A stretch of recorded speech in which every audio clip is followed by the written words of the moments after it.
নমস্কার বন্ধুরা, আপনাদের আরও একবার স্বাগত জানাই ফ্যান 11 স্পোর্টস চ্যানেলে। বন্ধুরা, এই ভিডিওটিতে কথা বলবো আর কয়েক ঘন্টা পরেই কলকাতা ডার্বি। তবে খেলা বা দুই দলের পারফরম্যান্স নয়, গত কয়েকদিনে শিরোনাম কেড়েছে টিকিটের দামে বৈষম্য এবং তা থেকে তৈরি হওয়া বিতর্কে। সেই সমস্যা শুক্রবার মেটায় নজর ঘুরেছে ম্যাচের। মোহনবাগানের কোচ আন্তোনিও লোপেস হাবাস স্পষ্ট জানিয়েছেন, ডার্বি নিয়ে আলাদা করে কোনো আবেগ তাঁর নেই। তাঁর লক্ষ্য 3 পয়েন্ট পেয়ে শীর্ষস্থানে ওঠা। অধিনায়ক শুভাশিস বসুর মুখেও একই কথা। চলতি মরশুমে 4টি ডার্বির 2টিতে জিতেছে ইস্টবেঙ্গল, একটিতে মোহনবাগান, একটি ড্র। আইএসএল এর প্রথম পর্বের ডার্বি 2-2 ড্র হওয়ার পর দ্বিতীয় ডার্বিতে জিততে মরিয়া মোহনবাগান। আবেগের চেয়েও এই ম্যাচে জিতলে তারা লিগশিল্ড জেতার ব্যাপারে অনেকটাই এগিয়ে থাকবে। সেই কারণেই গত কয়েকদিনের অনুশীলনে দলের অন্তরে হাবাস একটা কথাই স্পষ্ট করে দিয়েছেন, আবেগে ভেসে গেলে চলবে না, প্রতিশোধ নেওয়ারও ব্যাপার নেই। তিনি চান দল 3 পয়েন্ট পেয়ে লিগশিল্ডের লড়াইয়ে নিজেদের উপরে তুলে আনুক। মোহনবাগানের অনুশীলনে এমনিতেও ফুরফুরে পরিবেশ থাকে। গত কয়েকটি ম্যাচের ভালো পারফরম্যান্স সেই মেজাজ আরও হালকা করে তুলেছে। প্রতিপক্ষ ইস্টবেঙ্গলের তুলনায় তাই অনেকটাই এগিয়ে থেকে নামবে মোহনবাগান। এদিকে ইন্ডিয়ান সুপার লিগের ওয়েবসাইটে শুভাশিস বলেছেন, এখন প্রতিটা পয়েন্টই আমাদের কাছে গুরুত্বপূর্ণ। লিগশিল্ডের দৌড়ে আমরা রয়েছি, তাই ইস্টবেঙ্গলের বিরুদ্ধে আমরা 3 পয়েন্টের জন্যই ঝাঁপাব, যাতে শীর্ষে উঠতে পারি। ডার্বি কলকাতার সমর্থকদের কাছে খুবই গুরুত্বপূর্ণ ম্যাচ। সমর্থকদের মুখে হাসি ফোটানো আমাদের দায়িত্ব।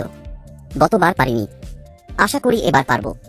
চলতি বছরে মোহনবাগান যেভাবে এখনো 6টি ম্যাচের মধ্যে 4টিতে জয় পেয়ে ও 2টিতে ড্র করে 14 পয়েন্ট অর্জন করেছে, এবং সেই জায়গায় ইস্টবেঙ্গল 8টি ম্যাচের মধ্যে 5টিতেই হেরেছে, সেখানে সবুজ মেরুন শিবিরকেই অনেকে এগিয়ে রাখতে চাইছেন। নতুন কোচ হাবাসের প্রশিক্ষণে ও মিডফিল্ডার জনি কাউকোর ছোঁয়ায় মোহনবাগান নতুন করে উজ্জীবিত হয়ে উঠেছে। টানা 3 ম্যাচে হেরে গত বছর শেষ করা মোহনবাগান চলতি বছর শুরু করেছিল ইস্টবেঙ্গলের বিরুদ্ধে 2-2 ড্র দিয়ে।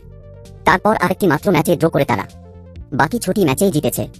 এই 6 ম্যাচে তারা 12 গোল দিয়ে মাত্র 4টি গোল খেয়েছে। মোহনবাগানকে কটাক্ষ করেই টিকিট বিতর্ক মেটাল ইস্টবেঙ্গল, হস্তক্ষেপ রাজ্যের ক্রীড়ামন্ত্রীর।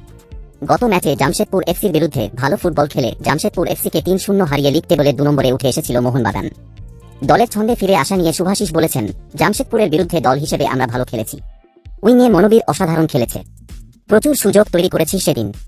ওড়িশার বিরুদ্ধে ম্যাচেও আমরা অনেক সুযোগ পেয়েছিলাম, কিন্তু গোল পাইনি। জামশেদপুরের বিরুদ্ধে আমরা সুযোগগুলো গোলে পরিণত করতে পেরেছি। কাউকো দলে ফেরার পর থেকেই মোহনবাগানের মাঠ শক্তিশালী হয়ে উঠেছে। গোলের সুযোগও আগের চেয়ে অনেক বেশি তৈরি হচ্ছে।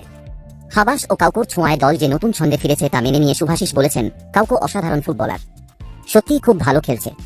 হাবাসের প্রশিক্ষণে আমরা অনেক সংঘবদ্ধ ফুটবল খেলছি। দল হিসেবে আক্রমণে উঠছি, আবার রক্ষণেও দল হিসেবেই খেলছি। দল হিসেবে খেলতে পারছি বলেই আমাদের সাম্প্রতিক পারফরম্যান্স ভালো হচ্ছে। Subscribe now and press the bell icon. Never miss an update.